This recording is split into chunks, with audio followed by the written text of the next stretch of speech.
The Sound Collector by Roger McGough. As a stranger go out this morning, dressed all in black and grey, put every sound into a bag and carried it away. The whistling of the kettle, the turning of the clock, the purring of the kitten, the ticking of the clock, the popping of the toaster, the crunching of the flakes.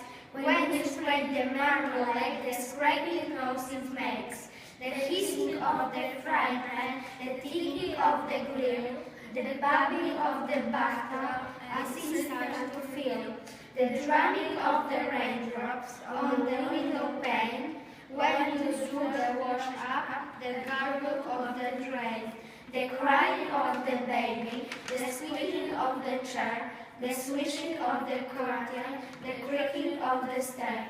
A stranger came this morning, he didn't list his name, left us all in silence, life will never be the same.